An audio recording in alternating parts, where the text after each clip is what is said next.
الحمد لله رب العالمين، والصلاة والسلام على سيد المرسلين وخاتم النبيين والمبعوث رحمة للعالمين سيدنا ونبينا ومولانا محمد صلى الله عليه وسلم وعلى آله وصحبه أجمعين، وبعد. أعوذ بالله من الشيطان الرجيم. بسم الله الرحمن الرحيم. ومن أظلم ممن افترى على الله كذبا أو قال أوحي إليه ولم يوحى إليه شيء. صدق اللہ العظیم. سامعین و ناظرین، اللہ تعالیٰ کی طرف سے ملی ہوئی نبوت جس کا سلسلہ جناب محمد رسول اللہ پر ختم ہوا، ان کی صفات باکمال، نبوت کی ضروریات، نبوت کی شرائط، جیسا کہ اولین نبی سے آخرین نبی تک ان کی سیرت میں دیکھ کر اور ان کے متعلق قرآن حکیم کی شہادات کو سامنے رکھ کے علماء نے ضروریات نبوت، شرائط نبوت ربانیہ، ان موضوعات کو ترتیب دیا. اس میں سے بعض کا ذکر ہم نے کیا، خصوصاً ہمارے استاد شیخ الحدیث و تفسیر مولانا ادریس صاحب نے، اور وہ یہ چیزیں اس لیے لکھنے کی ضرورت ہوئی اس دور میں کہ یہ دور وہ تھا ہمارے اساتذہ کا جس میں ایسی نبوت لوگوں کے سامنے آئی اور استعمار نے بڑی کوشش کر کے اس نبوت کو اپنی نو آبادیات میں جہاں جہاں ان کی حکومت تھی رہی، ان میں مقبول بنانے کے لیے اسباب خوب طرح استعمال کیے، رجال تیار کیے ان ممالک اور ان قوموں اور ملکوں میں، تاکہ ان کا پیغام نبوت کے نام سے دنیا میں پھیلے. یہ ہے اصل فلسفہ مرزا قادیانی کی نبوت کا. استعمار یہ چاہتا تھا کہ ان کا جو پیغام ہے دنیا کو اور ان کا امت مسلمہ کو، اس کے مسلمات، ارکان ایمان و اسلام، ارکان ایمان و اسلام، ان سے اسلام کے نام سے دور کیا جائے. یہ اصل فلسفہ ہے.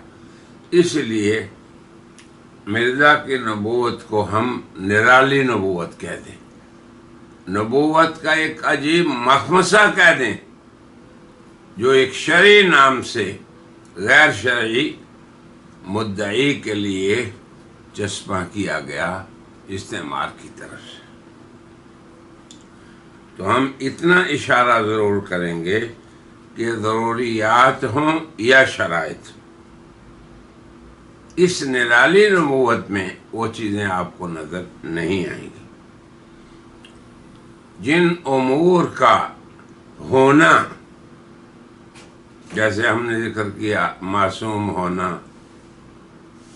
یہ ذکر کیا کہ نبی اپنی وحی پہ اور اللہ کی ہدایات پہ اعتماد کر کے اللہ کی رسالت کو پیش کرتا ہے. یعنی جو امور ہونا نبوت میں ضروری ہے، اور جن کا نہ ہونا، بد زبان ہونا، گالیاں دینا، نبی کا اپنے مخالفین کے لیے وہ اسلوب اختیار کرنا جو نبی کے شایان شان نہیں، اپنی پیشگوئیوں کو مرتب کر کے اپنے مفادات کی روشنی میں پیش کرنا اور پھر اس پہ چیلنج کرنا، یہ نبیوں کے طریقے نہیں.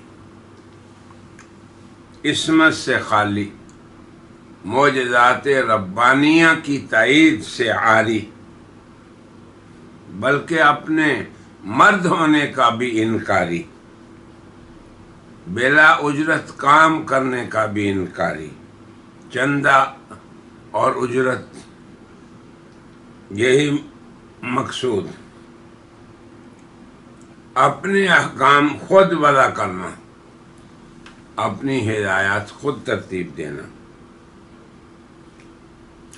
اور جس کا دعویٰ کرنا کہ یہ میری وحی ہے خود ہی اسے بھول جانا، خود ہی اسے نہ سمجھنا۔ یہ میں اشارات کر رہا ہوں، مربی بھی جانتے ہیں یہ کس طرف اشارے ہو رہے ہیں، اور ہمارے دائی حضرات بھی جان رہے ہیں، مگر میں الدین والنصیحہ اس کے تحت اللہ کی سچی نبوات ان سے بھی تعارف ہو جائے اور جھوٹے مدعیان نبوت کے اسلوب کار سے بھی واقفیت ہو جائے۔ اللہ کی ہدایت کے بغیر ہی اللہ کے بتائے ہوئے احکام کو منسوخ کرنا۔ نبی کریم صلی اللہ علیہ وسلم نے فرمایا الجہاد ماض الی یوم القیامہ، جہاد یہ قیامت تک جاری رہے گا۔ اب آپ دیکھیں نرالی نبوت کا مخمصہ نبوت، وہ اسی کو باطل کر رہے ہیں۔ مجاہدین کے فضائل کتاب و سنت میں مذکور ہیں، مگر ایسی نبوت نرالی مرزا کی کہ وہ مجاہدین کے لیے اتنے مکروہ اور مبغوض اور پرشدت الفاظ استعمال کرتا ہے کہ وہ عام انسانوں کے لیے بھی لوگ استعمال نہیں کرتے۔ انبیاء کی اہانت یہ مرزا کی نرالی نبوت کی امتیازی شان ہے۔ گویا کہ اہانت نہ کرنا یہ شان نبوت ہے، رسالت ہے۔ کن کی؟ انبیاء کی، ان کی تعظیم کو برقرار رکھنا۔ مصدق لما معکم امتیازی شان ہے نبوت کا کہ سابقہ اور اپنے پہلوں کو خیال رکھے اور ان کی اہانت نہ ہونے دے۔ مگر یہ عجیب مرزا کی نبوت ہے، عصمت سے بھی خالی، معجزات ربانی سے بھی خالی، تائید الہی سے بھی خالی، نصوص کتاب کے مخالف، نصوص سنت کی مخالف، اور انبیاء سابقین برحق اللہ کے نبی اور خود خاتم النبیین ان کی کھلی تعلیمات کی بھی مخالف۔ پھر پہلی نبوتیں جو حق تھیں، جن کی شرائط و صفات کا ہم نے ذکر کیا، کسی نبوت میں تدریج نہیں۔ یاد رکھیں بنیادی نقطہ عام انسانوں کو، تو مرزا کی تدریجی نبوت جس میں تنزل بھی ہے، کبھی نبوت سے معذرت بھی ہے، پھر نبوت سے انکار بھی ہے، اس کو حذف کرنا بھی ہے، پھر اپنے آپ کو کبھی محدث کہنا، کبھی ایسی اصطلاحات ایجاد کرنا، انسان حیران ہو جاتا ہے۔ تو یہ حیران کر دینے والا شخص مدعی نبوت کاذبہ، پھر تصریحات قرآنیہ، متواتر بیان سنت کا، اب آپ دیکھتے جائیں، اور اللہ تعالیٰ کی نازل کردہ کتاب کی صریح تصریحات۔ اللہ تبارک و تعالیٰ کی ابتلا ہے یہ، خود قادیانی کے لیے اور اس کے ماننے والوں کے لیے۔ تو اللہ کے انبیاء کا ہرگز ہرگز ہرگز یہ اسلوب نہیں تھا کہ وہ اس منہج کے، جسے ہم منہج ربانی کہہ رہے ہیں، اور جس کے تحت اللہ تعالیٰ کی سنت رہی کہ وہ ایسے معصوم انسانوں کو اپنے پیغامات کے لیے اور ان کے تحمل کے لیے، اپنی وحی کے لیے اور شریعت کے لیے چنیں، یکسر ان سب امور کے خلاف مرزا صاحب آ جائیں۔ اس پہ بہت خوبصورت تجزیہ فرمایا ہے ہمارے حضرت علامہ ڈاکٹر محمود صاحب نے۔ وہ کہتے ہیں کہ مرزا صاحب کی اس نرالی نبوت کے بارے میں اپنی رائے وہ یوں پیش کرتے ہیں کہ حضرت صلی اللہ علیہ وسلم سے پہلے جتنے انبیاء آئے، تشریعی ہوں غیر تشریعی ہوں، ان میں اتحاد نوعی تھا۔ یہ سمجھے بات کہ وہ سب کے سب ایک ہی مقصد کے لیے آئے۔ وما ارسلنا من قبلک من رسول الا نوحی الیہ انہ لا الہ الا انا۔ اللہ کی الوہیت جو مرسل ہیں انبیاء کے، اور ہر نبی اپنی رسالت اور نبوت کا داعی، اتحاد نوعی۔ باقی امور کے پہلوں پہ نقد کرنا، جیسے کہ میرے صاحب میں ہے، کسی نبی کو نہیں چھوڑا جس پہ انہوں نے اس کی سیرت میں کیڑے نہ نکالے ہوں اور ان کی نبوت کو ناکام نبوت نے ثابت کیا ہو، اور اپنے آپ کو ایک کامیاب متنبی کی طرح پیش کیا، اور لوگ جانتے ہیں اور موازنہ کرنے والے کھلے طور پہ کہتے ہیں کہ ھذا ھو الکذاب والدجال، کہ یہی کذاب اور دجال ہے پنجاب کا۔ آگے سنیں کہ مرزا صاحب پہ اور ان کی اس طریقہ کار پہ نقد کرتے ہوئے لکھتے ہیں کہ تمام انبیاء حضور والذین یؤمنون بما انزل الیک، یہ حضور اکرم صلی اللہ علیہ وسلم ہے، خاتم النبی ہے، وما انزل من قبل، اور ان سے پہلے نبی سے لے کے آخر تک ان میں کیا تھا؟ اتحاد نوعی، ایک ہی مقصد کے لیے سب آئے تھے اور ایک ہی طریقہ کار پر چلے تھے۔ مگر مرزا صاحب کے 100 سے زیادہ دعوے ہیں۔ وہ کہتے ہیں مرزا صاحب اپنے دعوی یعنی اپنے دعووں کے اندھیرے میں، یہ دیکھیں، نبی سے نور پھیلتا ہے، روشنی پھیلتی ہے تعلیمات سے، دعووں سے، مگر مرزا صاحب کے دعووں سے ظلمت پھیلی، تو اپنے دعوی کے اندھیرے میں ان میں کسی صف میں نظر نہیں آتے۔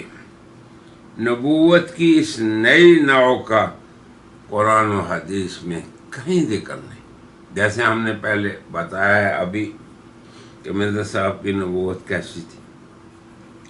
معاملہ یہیں تک رہتا تو شاید سطحیات کی کوئی اور نوع سامنے آ جاتی، لیکن افسوس، صد افسوس کہ قادیانی مبلغین اس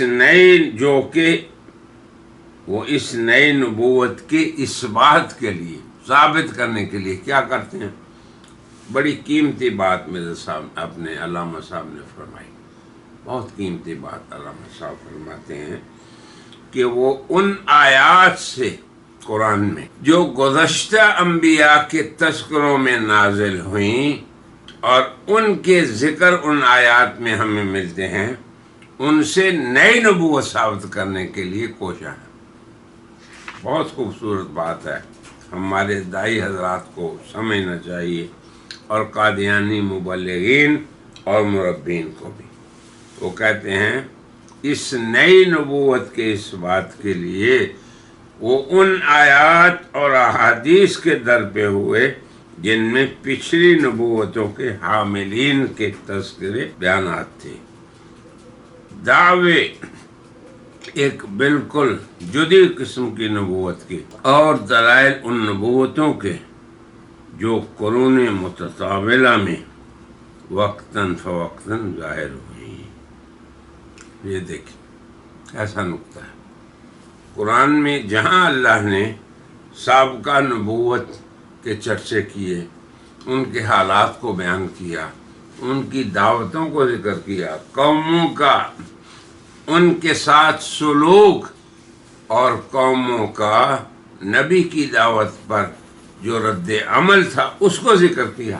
اب مرزا صاحب اپنے لیے ان کے قصوں کو لاتے ہیں کہ جی انبیاء کے تو مخالف ہمیشہ یہی کہتے رہے جو میرے مخالف مولویان ہند و پاک کہتے ہیں، یعنی بر صغیر کے مولوی جو مجھے کہہ رہے ہیں کہ میں کذاب اور دجال ہوں اور میری نبوت نہیں تنبؤ ہے، میں متنبی ہوں، تو یہ وہی طریقہ کار ہے جو انبیاء کے ساتھ ہوتا رہا۔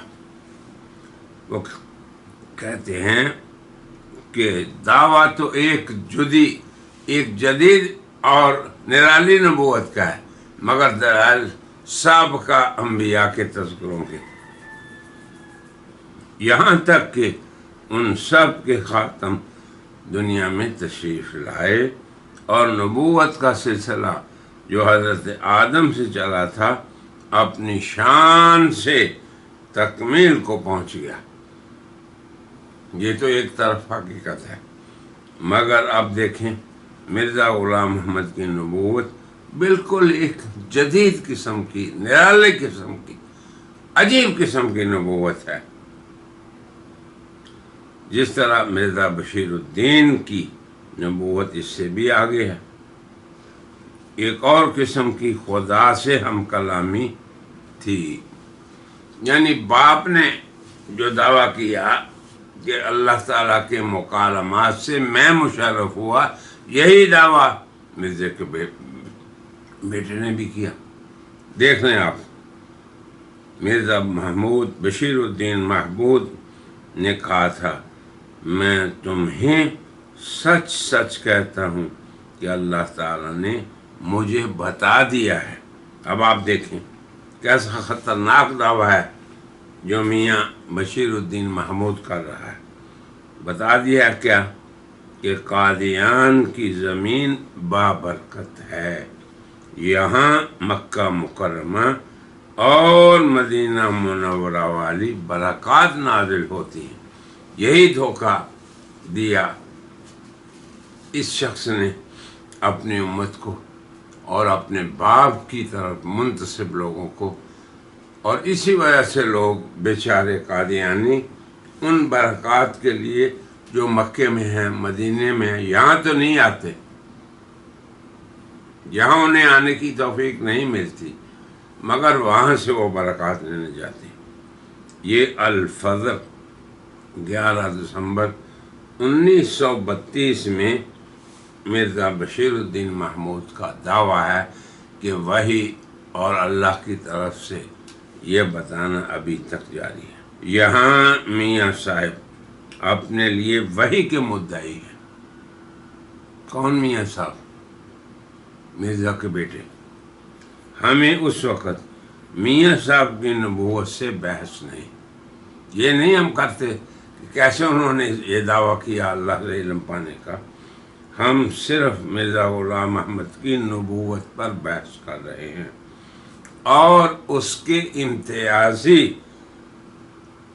خطوط کیا تھے یہ ہم بیان کر رہے ہیں، بلکہ انہیں بھی آپ علامہ صاحب کی زبان میں ہی سنیے۔ کچھ کو میں آج کی مجلس میں بیان کر دوں گا اور بقیہ کو اگلی مجلس۔ علامہ صاحب فرماتے ہیں، نمبر 1، تدریجی نبوت۔ جس نبوت کے مرزا صاحب مدعی ہیں اس کے امتیازی خطوط یہ ہیں۔ نمبر 1، تدریجی نبوت۔ آپ کو ہم کئی بار بتا چکے ہیں کہ مقام نبوت، منصب رسالت ربانی، یہ اللہ کے استفاع، انتخاب اور چناؤ سے ہوتا ہے، تدریج کام نہیں کرتی۔ یہ فرق دیکھیں۔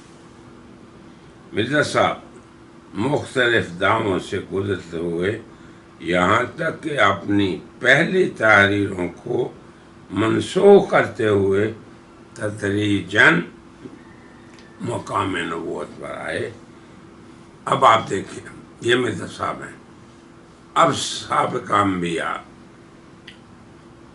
آدم سے لے کے جناب رسول اللہ تک، اب وہ سابق ہو گئے نا، یا یہ کہیں کہ یہ متنبی ہے، اور انبیاء برحق تمام کے تمام اول سے آخر تک کوئی ایسا نہیں گزرا جس نے پہلے دعوے کیے ہوں، ریاضت کی ہو، محنت کی ہو، اور پھر اس کے بعد اللہ نے اس کو اس وجہ سے مقام نبوت عطا کیا۔ یہ بنیادی فرق ہے، اور یہ امتیازی خد و خال میں سے ہے۔ کس میں؟ نبوت مرزا قادیانی اور انبیاء اللہ رسول اللہ، ان کی نبوت ہے۔ نمبر 2، مشتبہ نبی۔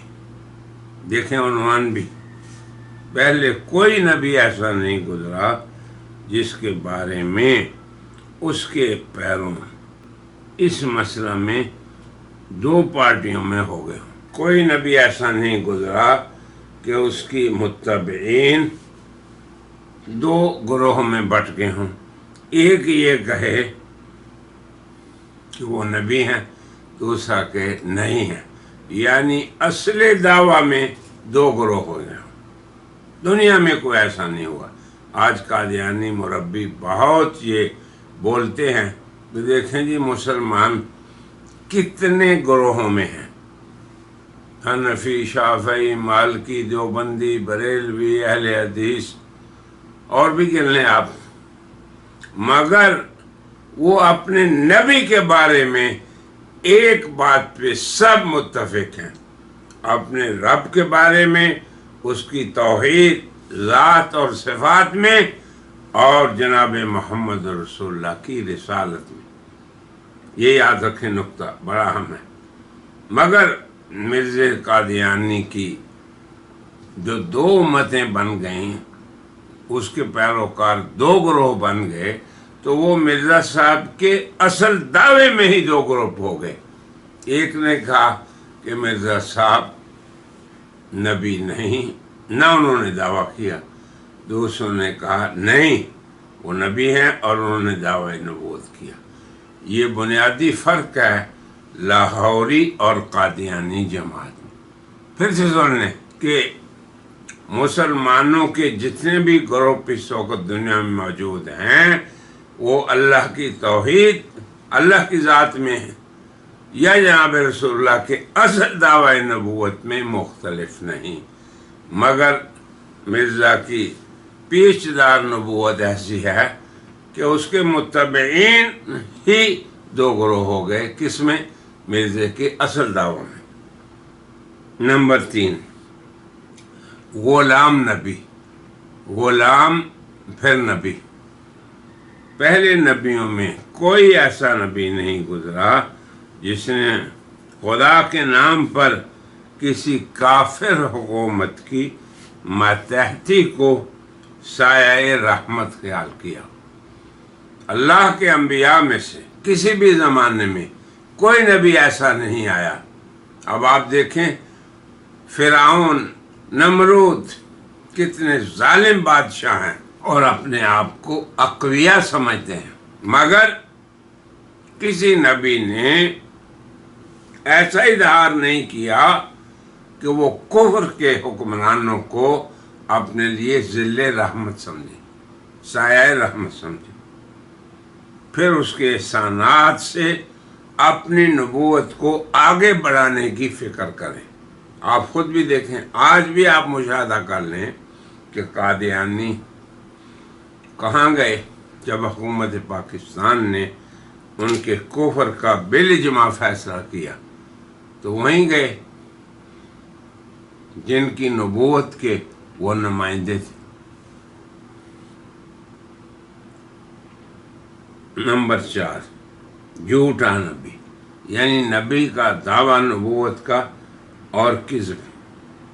اب تک کوئی ایسا نبی نہیں گزرا جس کی وہ پیش گوئیاں جو اس نے اپنے دعویٰ کی صدق، یعنی اپنے دعوی نبوت کی صداقت کے لیے پیش گوئی کرتا ہے نبی، اور اللہ ان پیش گوئیوں کو جھٹلا دیتا ہے، یہ کہہ کر کہ یہ پیش گوئی میرے نام سے نہیں، یہ اس نے خود گھڑی ہے۔ اسی لیے جو آیت میں نے پڑھی اس کا ترجمہ یہ ہے کہ اس سے بڑھ کر کون ظالم ہو سکتا ہے جو اللہ پر گھٹتا ہے اور کہتا ہے ہمیں وحی ہوئی، حالانکہ اس کو وحی نہیں۔ پھر آگے چلیے، بار بار مرزا نے اپنی پیشگوئیوں پہ تحدید کی، چیلنج کیا مخاطب کو، اور اللہ کا فیصلہ کیا تھا کہ وہ پھر بھی جھوٹی نکلی، اور انہی جھوٹی پیشگوئیوں پہ مرزا شرطیں لگاتا تھا۔ اور آج کی قادیانیت سن لیں، اور اس کے مربی اور اس کے مذہب پر قائم رہنے والے ان جھوٹی پیشگوئیوں کی تعویلیں کرتے رہے ہوں۔ یہ بدقسمتی دیکھیں، چاہے وہ پیشگوئی مرزا کی اور محمدی بیگم کی ہو، یا مرزا صاحب نے اپنے مخالفین کے لیے کی ہو، سب پیشگوئیاں جھوٹ نکلی۔ اور یہ بدقسمت غریب مسکین آج انہی کو سچا ثابت کر رہے ہیں۔ تو میں آپ کو ان خطوط کو سمجھا رہا ہوں جو آپ کے لیے ہدایت میں، آپ کی ہدایت میں رہنما ثابت ہوں گے۔ 5، انگریزی نبی۔ لوگ اللہ کے انبیاء اپنی نسبت اللہ کی طرف کرتے ہیں اور انہیں انبیاء اللہ، رسول اللہ یہ کہا جاتا ہے۔ اس لیے سوچیں انبیاء کی تاریخ کے بارے میں کہ کوئی ایسا نبی نہیں گزرا تاریخ نبوت میں جو لوگوں کو گورنمنٹ کے حکم سے اپنی نبوت کے نشان دکھائے۔ پھر سن لیں، اب تک تاریخ نبوت و رسالت ربانیہ میں کوئی ایسا نبی نہیں گزرا جو لوگوں کو گورنمنٹ کے حکم سے اپنی نبوت کے نشان دکھائے، یعنی اس نے بیان کرنا ہے کوئی معجزہ اپنا، اور پھر وہ کرنا ہے حکومت کے حکم سے۔ معجزہ اللہ کا فعل ہوتا ہے، یاد رکھیں آپ بھی۔ معجزہ جو انبیاء پہ اللہ ظاہر فرماتا ہے وہ انبیاء کا فعل بھی نہیں ہوتا، اللہ کا فعل ہوتا ہے۔ اور اللہ کسی حکومت کے حکم کے ماتحت نہیں۔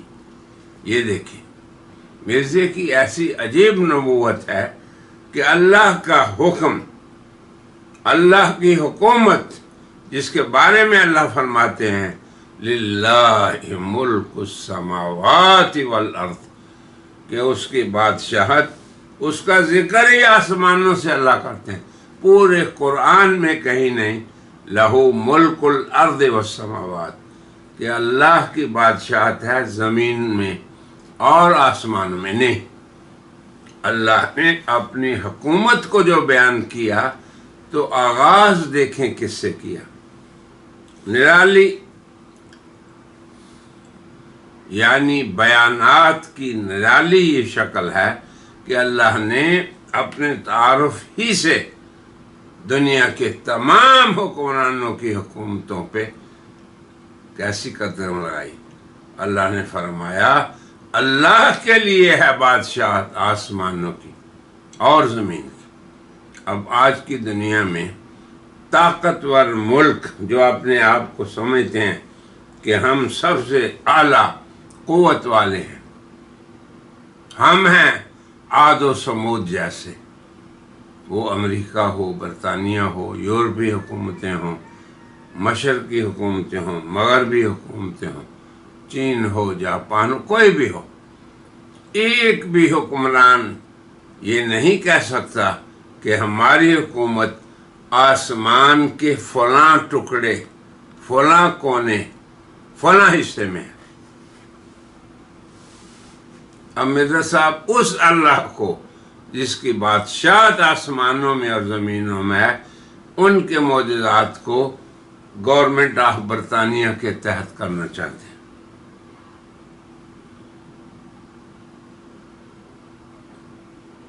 پھر وہ ایک غیر مسلم حکومت ہے، اس کے ماتحت کیسے ہو سکتا ہے؟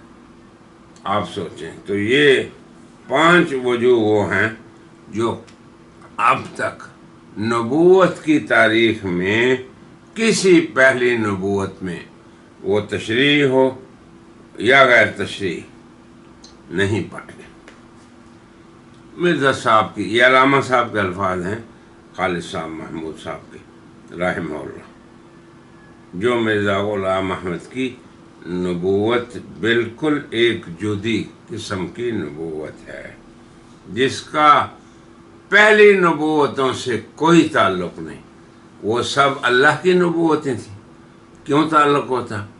اور یہ پتہ نہیں کس کی نبوت تھی، وہی کہاں سے اس کو آتی تھی، ترتیب اسے کون دیتا تھا، تالیف کون کرتا تھا ان کے دعووں کو، اور ان کا جو نقد ہے اسلامی مسلمات کو، جو بنیادی عقائد ہیں ان کو بدل کر اسلام کے نام پہ نئے ایجاد کر دے اور کفری عقائد کو پیش کرنا، تو ایسی نبوتیں پہلی تاریخ انبیاء میں کہیں نہیں ملتی۔ پھر لکھتے ہیں علامہ صاحب، یہ نبوت کی ایک بالکل نئی نو ہے جو نہ کبھی پہلے پائی گئی اور نہ ہی شاید کبھی آئندہ پائی جائے گی۔ مرزا صاحب کا دعویٰ تھا کہ اس نبوت کے لیے ایک میں ہی مخصوص کیا گیا ہوں۔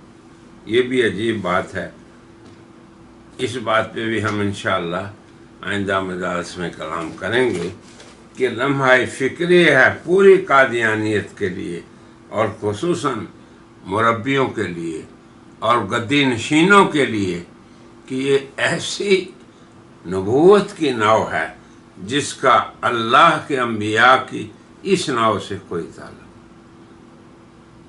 جدید نو، اور اس کے دفاع کے لیے مربی کوشاں ہیں۔ افسوس ہے، مجھے سخت افسوس ہے آپ حضرات کی۔ تو اسی بات پہ آج کی مجلس میں ختم کرتا ہوں، انشاءاللہ آئندہ اسی موضوع کو مزید ہم بیان کریں گے۔ وآخر دعوانا ان الحمدللہ۔